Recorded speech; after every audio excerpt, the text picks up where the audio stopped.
मंथन के लिए ऐसे मंथन होगा। ध्यान करने बैठो, छोटे पर की बातें याद आने लगती, मन संसार में भाग के चला जाता। मंथन तब प्रारंभ होता है जब मंदराचल पर्वत मन अचल स्थिर ठहर जाए। अब ये मंदराचल पर्वत पहाड़ है, पत्थर है, ये मन पत्थर है, जड़ता जड़ विषम उर्ला। इसको भगवान ने सुदर्शन चक्र से काटा। जब नारायण सुरक्षा में खड़ा हो जाता है, वही इस मन को काटता है। और फिर गरुड़ ने इसको अपनी चोंच में ऊपर उठा लिया। गरुड़ भगवान के वाहन, कोई गरुड़ नाम का कोई पक्षी नहीं। बैन देखत ऐसे का गरुड़ नाम का कोई पक्षी नहीं है। जैसे जो बच्चा माँ के पेट में होता है तो माँ जहाँ जाएगी वहीं बच्चा जाएगा। साधक के हृदय में जब इष्ट प्रकट हो जाते हैं तो वो साधक है गरुड़ है। उसके साथ वो जहाँ जाता वहीं भगवान उसके साथ साथ रहते हैं। तो वही गरुड़ ने ला के जब समुद्र में रखा तो वो डूब रहा, तो भगवान कछुआ बन गए। गीता में भगवान कृष्ण कहते हैं, अर्जुन कछुआ जैसे खतरे को देखते हुए अपने अंगों को अंदर समेट लेता है, ऐसे इस स्थिति पर जो सिद्ध पुरुष है उसकी मन सहित इंद्रियां अंतर्मुखी हो जाती। अब हम यहाँ कैंप में बैठे हैं, आप लोग यहाँ आए तो हमको पाए, बगल वाले भी जाते तो क्या पाते? तो भगवान रहते कहाँ है? गीता कहती ईश्वरा सर्वभूतानां हृदय से अर्जुन कृष्ण। रामायण कहती है प्रभु अछत हृदय अविकार, भगवान का निवास स्थान हृदय।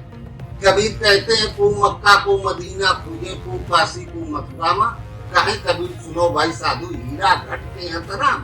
तो भगवान हृदय में, इनको खोजने के लिए जब अंदर जाओगे आप, उनके रूम में जाओगे जहाँ वो रह रहे हैं, तो वही मन सहित इंद्रिया जहाँ अंतर्मुखी हुई, यही है कच्छा। पानी के ऊपर तो तैर रहे हैं। इस संसार सागर में विषय रूपी विष भरा हुआ है, इसी में रह के तपस्वी तपस्या करता है, लेकिन वो ऊपर ऊपर तैर रहा है। और तपस्या करते करते रस्सी शेष नांग, एक बार हरि घोड़ा भय ब्रह्मा भय लगाम, चांद सूरज रबका भय चढ़ गए चतुर्भुज। श्वास अंदर जाती बाहर आती। किसी ने इसे सूर्य चंद्रमा कहा, किसी ने दिन रात कहा, किसी ने इंगला पिंगला कहा। ये रस्सी की तरीके से चलती है। तो श्वास में नाम जपते जपते एक ऐसी स्थिति आ जाए, अंगद रावण से कहता शेष नाम का कोई सर्प नहीं जो पृथ्वी को अपने सिर पर रखे रहे। पृथ्वी पर पैदा होने वाला एक कीड़ा मकोड़ा है, कह दिन रखा रहेगा, रखे रहेगा पृथ्वी को अपने सिर पर। गणित में शेष कहते हैं बचे हुए, 10 में 3 का भाग जो एक शेष बचा, दशमलव लगा के कितनों शून्य बढ़ा वो कटे नहीं सकते। साधना करते करते हृदय में इष्ट का स्वरूप, श्वास में इष्ट का नाम, बस इतने शेष बच जाए तो हो गया शेष। अब वो कट नहीं सकता है। तब मंथन मथारी चलेगी, तब वो 14 रत्न निकले और अंत में अमृत निकला जो काल से अतीत है। उसे सभी पाना चाहते हैं, पाते सिर्फ देवता है। देवता क्यों पाते हैं? जैसे आपके पास ये मोबाइल है, इसकी कीमत 25,000 रुपया है, दुकानदार को दे दिया, बदले में उसने दे दिया। तो भगवान को पाने भर के लिए तपस्या करते करते जिस दिन दैवी संपत्ति उतनी इकट्ठा हो गई, आपने दे दिया, बदले में भगवान को पा लिया।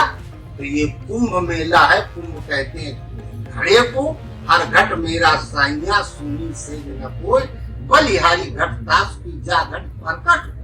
अगस्त जी का नाम था कुंभजी ऋषि। घड़े से नहीं पैदा हुए थे, माता पिता से पैदा हुए थे। घड़े में पानी रखा जा सकता, शरबत, बच्चे थोड़े उससे पैदा होते तो है। तो भगवान सबके हृदय में, जैसे गर्मी के सीजन में घास सूख जाती है, धूल में कुछ पता नहीं चलता, धुले धूल दिखती है, जहाँ पानी वर्षा ऐसे निकल आती उगाती है, तब पता चलता है कि इसके अंदर बीज कितना बड़ा। तो भगवान सबके हृदय में है, जिसके हृदय में प्रकट हो गए वो हो गया कुंभज। उसकी मन से इंद्रियां घटाकार हो गई, अंतर्मुखी हो गई। इसी याग भरद्वाज ऋषि का ये आश्रम, गंगा जी वहीं से बैठी, माघ मकर गत रवि जब हुई, तीरथ पति आओ सब कोई, देव दनुज किन्नर नरसेनी, सादर मज्जे सकल त्रिवेणी, प्रति संवत अति सुख होई, आनंदा मकर मध्य गहुने ही। जाग बलिक मुन परम विवेकी, भरद्वाज राजपथ थे। भरद्वाज जी के गुरु महाराज याज्ञवल्क्य के किसी आए, भरद्वाज जी ने पैर पकड़ के रोक लिया। कहा गुरु महाराज ये बताओ, इनमें कोई एक बार डुबकी लगा के चला गया, कोई महीना भर यहाँ डुबकी लगाता है? मैं तो यहीं रह रहा हूँ 40-50 साल से, और त्रिकाल संध्या करता हूँ, 3 बार मैं स्नान करता हूँ, लेकिन जब अपने अंदर झांक के देखता हूँ तो काम क्रोध लोभ मोह जो तब था आज भी भरा। ये कैसे? ये नहाने से तो नहीं जा रहा, नहाने से जाएगा भी नहीं। बाज मथे घृत होए बरु सिकता के बरु तेल, बिन हरि भजन न भो करी, यह सिद्धांत। अगर डुबकी लगाने से तो फिर ऋषि मुनि तपस्या करने जंगल में न जाए, उसके लिए आपको साधना करनी पड़ेगी। तब याज्ञवल्क्य जी ने भरद्वाज जी को यही ब्रह्म ज्ञान दिया, यही कुंभ मेला कि जब तुम अमृत की खोज करो। अब कैसे किया जाता है, अब थोड़ा आपका ये है, अब प्रसंग बहुत लंबा